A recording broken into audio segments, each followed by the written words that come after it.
Queen Boadicea's Big Night Out. England has produced many great men, but the first true English hero was a woman, the warlike Boadicea. The ancient Britons were a striking race of people, always dressed head to toe in distinctive checkered clothing. The men spiked their hair with exotic gels and inked themselves with permanent designs of barbed wire and strange writing in foreign languages. All of them drank to excess, especially at sporting events, and, although the Romans had officially conquered them some years earlier, they were always ready for a punch-up. Boadicea, the queen of the Iceni tribe, was the most wild of them all. The Roman historian Cassius Dio described her thus. In appearance she was most terrifying. Her voice was great and harsh, a mass of bleached hair extensions fell to her hips, and her vast gullet was capable of draining a flagon of mead in one gulp. The Roman Emperor Julius Caesar was wary of the Britons, and he decided to bring them to heel and make them into good citizens of the empire. One evening, a Roman emissary arrived at Boadicea's village with unwelcome news. He stood in the village square, cleared his throat, and said nervously, "By the orders of the great and mighty Caesar, the troublesome and warlike customs of the Britons are to be stamped out immediately. This will start with a new dress code. Everyone will now dress like Romans, and checkered clothing is outlawed as of midnight tonight. Where is Queen Boadicea?" She's gone to London," someone said, "for a girls' night out, in her best checkered gear." "Oh, bugger," said the emissary. He rode to London as fast as he could, but he was too late.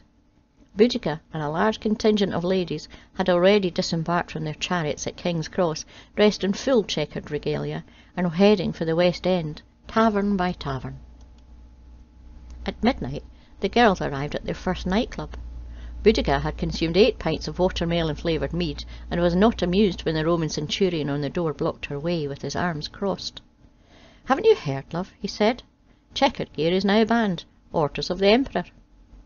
"I see," said Boadicea, and leapt on the man and sank her fingernails into his groin. The centurion called for backup in a high voice, but Boadicea's friends overpowered the bouncer centurion and his legionnaires and piled into the club, where they swiftly took advantage of a 2-for-1 offer on shots. The city garrison was alerted and came running, but Boadicea and her friends mistook the soldiers for strippers, debagged them to a man, and forced their commander to gyrate on a table while they jabbed 5 sesterce notes into his pants. Next, they sent word to the rest of the Britons that their queen had been offended, adding that there was a 2-for-1 offer on shots. As Roman soldiers surrounded the nightclub to besiege it, the first Briton support unit arrived with a ferocious roar.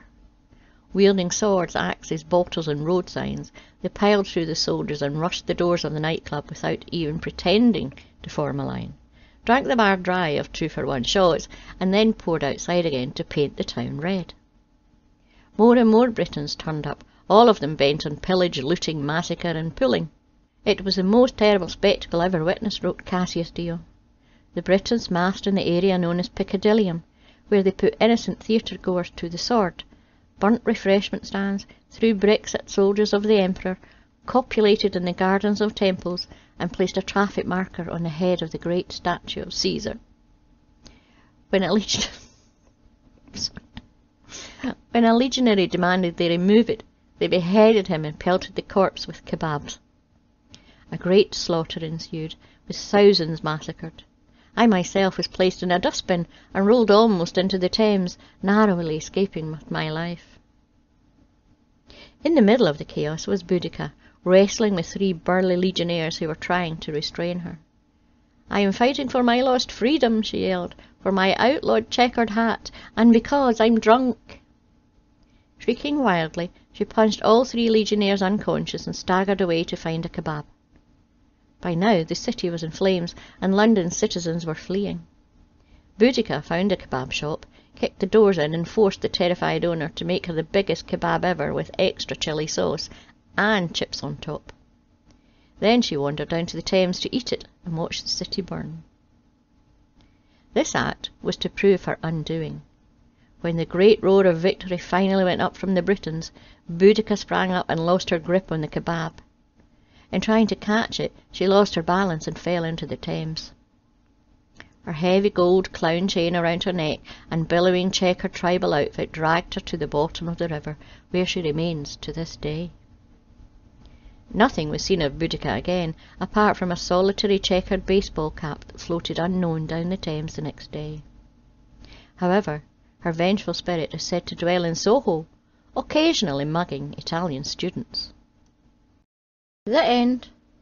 Don't forget to like and subscribe and press the wee bell notification. And a huge big thank you to all my subscribers and patrons. See you next week. Bye bye.